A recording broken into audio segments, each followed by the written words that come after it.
नमस्कार, स्वागत है आपका इंडिया न्यूज़ 28 में। आइए बात करते हैं मध्य प्रदेश की कुछ खास खबरों की। सुप्रीम कोर्ट में कुरान की 26 आयतों को हटाने वाली याचिका के विरुद्ध इंदौर में सौंपा ज्ञापन। कुरान की वो आयतें जिनको बार बार जिहाद से जोड़ा जाता है वो बिल्कुल वैसी ही शिक्षा है जो कुरुक्षेत्र में कृष्ण जी ने अर्जुन को दी थी। जब सत्य और असत्य की बात हो, धर्म और अधर्म की बात हो, ठीक वैसे ही जब एक तरफ पैगंबर मोहम्मद का सत्य और सामाजिक न्याय खड़ा था तो दूसरी तरफ उसको दबाने और कुचलने के लिए मक्का के वो सरदार खड़े थे जो उस वक्त के नमाज पर बातिल नियमों की हुकूमत जमाए हुए थे। सालों से गरीब मजलूमों का फर्जी मेड धर्म की आड़ में शोषण करते आए थे और धरती के खुदा बने बैठे थे। और सबसे बात यह है कि उस लश्कर में ज्यादातर पैगंबर मोहम्मद के खानदानी और रिश्तेदार थे जिनको कुरान ने काफिर विधर्मी घोषित किया और उनकी जंग के ऐलान के बाद ही मुसलमानों को अपने बचाव के लिए उनसे लड़ने को कहा गया था। नेशनल हेड आसिफ हैदर आपदी की रिपोर्ट। सर बताइए, किस तरह का मुतालबा लेकर आज कमिश्नर दफ्तर आए थे और क्या आप चाहते हैं? हम यहाँ इस मकसद से आए थे कि हम सबसे पहले तो पूरे हिंदुस्तान वालों को ये बताना चाहते हैं और ये पैगाम देना चाहते हैं कि कुरान मजीद हम मुसलमानों का सबसे बड़ा सरमाया है, सबसे बड़ी पूंजी है। हमारी वो किताब है जिसका एक एक हर्फ और जिसकी एक एक आयत अल्लाह की तरफ से नाजिल की गई है और ख़ुद अल्लाह ने इसका वादा किया है कि हमने ही इस कुरान मजीद को नाजिल किया और हम ही इसकी हिफाजत करने वाले हैं। अल्लाह ने बहुत सी ऐसी किताबें आसमानी भेजी थी जो इस दुनिया में आई, आने के बाद उसके अंदर बहुत सी तब्दीलियाँ वाक़ई हो गई और इतने चेंजेस आ गए कि फिर वो किताब आसमानी किताब नहीं रही और उसके अंदर का वो नूर और उसके अंदर की वो हिदायत वाली कैफियत ख़त्म होती रही। कुरान मजीद का मुआज़ा ही एक उसका हर एक हर्फ और हर एक आयत अपने मकाम पर जैसे 1400 साल पहले नाजिल हुआ था कुरान, वैसा ही आज भी है और ता क़यामत रहेगा। ये तमाम मुसलमानों का अक़ीदा है। लेकिन कुछ ऐसे अफराद भी हैं जो लिबास पहनते हैं मुसलमानों का, लेकिन उनकी पूरी हरकत दुश्मन की है, जो इस्लाम दुश्मन ताकतें हैं जिन्होंने चाहा है कि इस्लाम को बदनाम किया जाए। इन्हीं में से इनका एक सरगना कह लीजिए, इनका एक मास्टर कह लीजिए, वो है वसीम रिजवी, जिसके नाम से, जिसके लिबास से हो सकता है कि आदमी समझे कि ये मुसलमान है, लेकिन ये मुसलमान नहीं है। आज हम ये साफ़ तौर से ऐलान कर रहे हैं कि ये मुर्तद हो चुका है।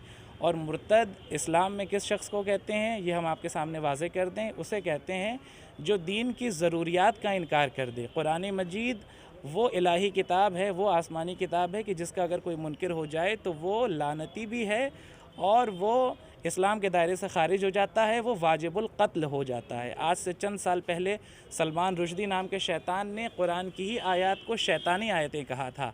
आज ये वसीम रिजवी खड़ा हुआ ये कहता है कि कुरान की आयत देशद्रोही दहशतगर्दी का पैगाम देती हुई नज़र आती हैं। कौन सी आयत हैं जो दहशतगर्दी सिखाती हैं? जब कुरान मजीद के हर्फ से भी इंसान वाकिफ़ ना हो तो फिर उसकी तफसीर और उसके मानी व मफ़ाहिम कैसे समझेगा? चूँकि कुरान मजीद के मतालिब इनके जहन में नहीं है, लिहाजा इनको ऐसा महसूस होता है। कुरान मजीद अमन व अमान का पैगाम देने वाली किताब है, इंसानों के हुकूक़ पे बात करने वाली किताब है, जो आज से 1400 साल पहले नाजिल हुई थी, आज भी बाकी है, ता क़यामत बाकी रहेगी। वसीम रिजवी जैसे शैतान आते रहे हैं, आते रहेंगे और चले जाएंगे। ये कुरान मजीद के तक़द्दुस पे कभी कोई हर्फ नहीं ला पाएंगे। सर अगर आपका मुतालबा नहीं माना जाता, जैसे कि बताया आपने, कुरानुल मजीद इलाही किताब है जी, उस पर पेश दरपेश आसमान से उतरे हैं, तो ऐसे में आप अपना अगला कदम क्या करेंगे? देखें, अभी ये पहला कदम था। अब इसके बाद पूरे मुल्क में, और पूरे मुल्क में क्यों कहा जाए, पूरी दुनिया के अंदर एहतजाज होगा और बहुत ज़बरदस्त एहतजाज होगा। बल्कि अगर वसीम रिजवी के ख़िलाफ़ एक्शन नहीं लिया गया जल्द अज़ जल्द तो फिर हो सकता है ये एहतजाज बहुत सख्त सूरत ले, जो हम नहीं चाहते हैं कि कोई ऐसी सख्त सूरत सामने आए हमारे मुल्क के अंदर, हमारे मुल्क का माहौल ख़राब हो। लेकिन चूँकि ये हमारा अक़ीदा है, हम तमाम मुसलमानों का अक़ीदा है, ये हमारी अक़ीदे की किताब है, ये नूरानी किताब है, हम इसके ऊपर एक लफ्ज़ भी किसी भी इंसान का बर्दाश्त नहीं कर सकते। वसीम रिजवी हो, कोई भी हो, अगर कोई हमारी मुक़द्दस किताब के ख़िलाफ़ एक लफ्ज़ भी बोलेगा तो हम एहतजाज बहुत सख्त करेंगे। हम बस अभी अपील करने आए हैं कि हमारे इस गुजारिश पे अमल किया जाए जल्द से जल्द और इसकी अपील को भी खारिज किया जाए, साथ ही साथ इसके ख़िलाफ़ मुकदमा भी दायर किया जाए। आपका तारुफ दे दीजिए। मुझे अरशद अब्बास कहते हैं, मैं इमाम जुमा हूँ, इंदौर मस्जिद, जामा मस्जिद इंदौर।